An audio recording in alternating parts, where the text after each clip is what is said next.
With its success in football, the arts and music, Liverpool is universally admired. The only English city outside London with a collection of national museums and galleries. It also has more listed buildings than any other outside the capital. And one of those fine listed buildings is this one, St George's Hall, with these magnificent fluted columns rising up to the heavens. It also houses the third largest organ in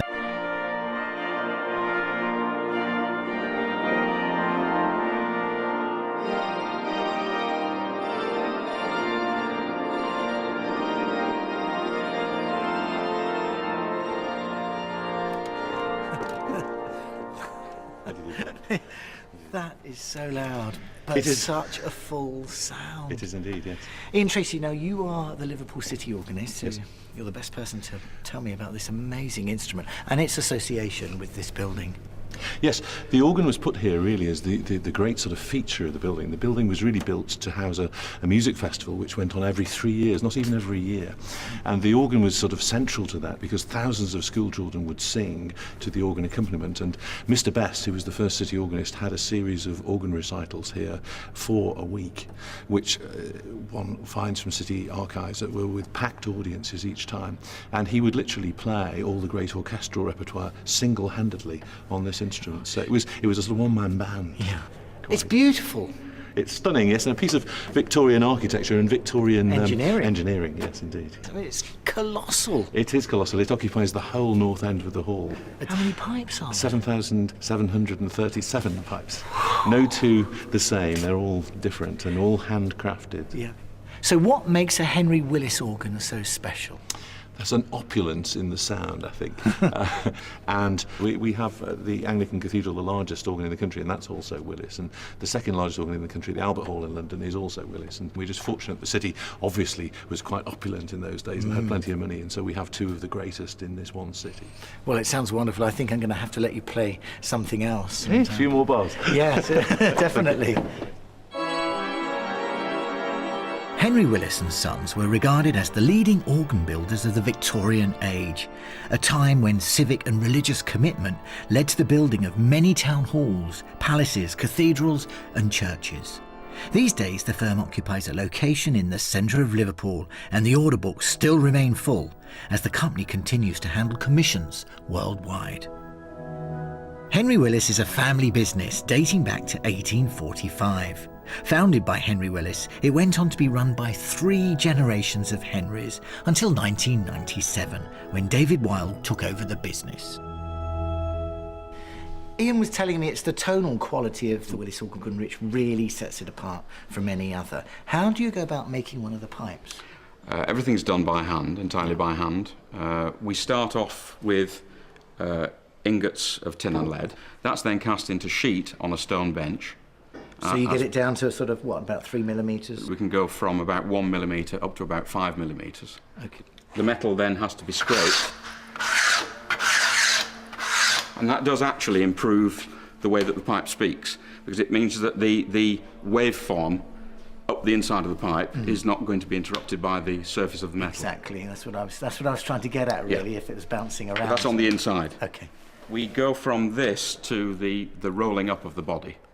So this is a set gauge then that you can work and form around? We have a set of steel mandrels. These are ground steel mandrels. They're Victorian. They're the ones that have always been in the firm as far as we're aware. And we still have the original burnishers that actually go with the mandrels. We start off just by forming it to the mandrel. Yeah, because it's quite soft, isn't it, really? There's a lot of lead content in there. A lot of lead in that. That's about 40% tin. So there's actually quite a lot more lead than tin in that. And then we take a burnisher and we can actually just smooth it out. So you just draw it along? Just draw it along, and that will actually form the shape.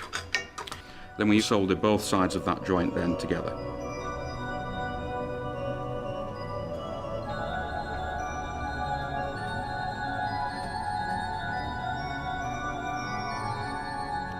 So here we are, Paul, this is where we do the soldering. Before we can actually solder it, we have to size the edges, which we paint on. So it helps to keep it clean? Yeah, but it also stops the solder going where you don't want it to go. Are you going to start soldering now? Yes. So we take the iron and we start by putting a tack on the joint. Right, just to keep it together like a little stitch. Yeah.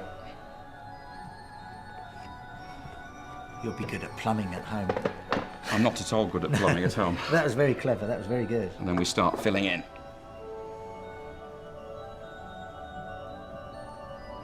Perfect. A seam. Yeah, that's very clever. We then go on to the next stage. Here's one I prepared earlier, where this is the foot of the pipe, a new pipe. And the next thing is then, obviously, to solder on the body to the foot.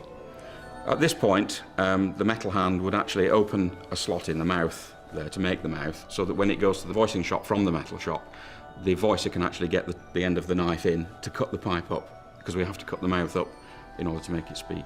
We're getting there, aren't we? It's getting quite exciting, actually.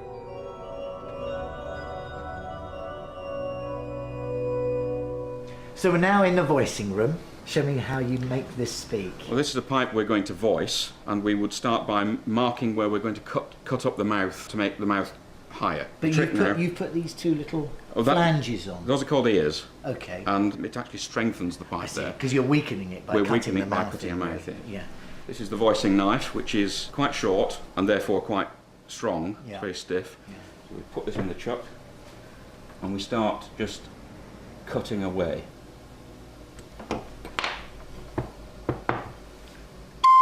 So do you know at this stage exactly what note that's going to be? Yes, because when they come out of the metal shop, they would actually be stamped with the note on them. And then at the voicing stage here, we cut them to length to a predetermined rod. Right, so it's the length that gives you the note? Yes. Perfect. Not yet. Not yet?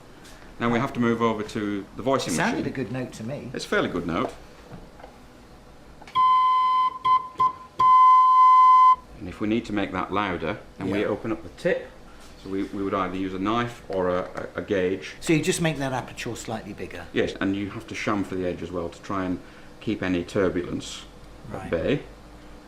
Gosh. So you happy with that note now? I'm happy with that in the context of it being a single note. If that were a complete stop, we'd now have to work on each note next to every other note and make sure that the blend was right and that the graduation of the tone was correct. Right. The rest of the tonal finishing would be done once it's in the organ. Well, I'll leave you to do that. That's a lot of work. Thank you so much for showing me around. It's been a great pleasure. It's been a real eye-opener for me, and well, it's been going for centuries, and long may it continue as well. What a tradition. Thank you very much.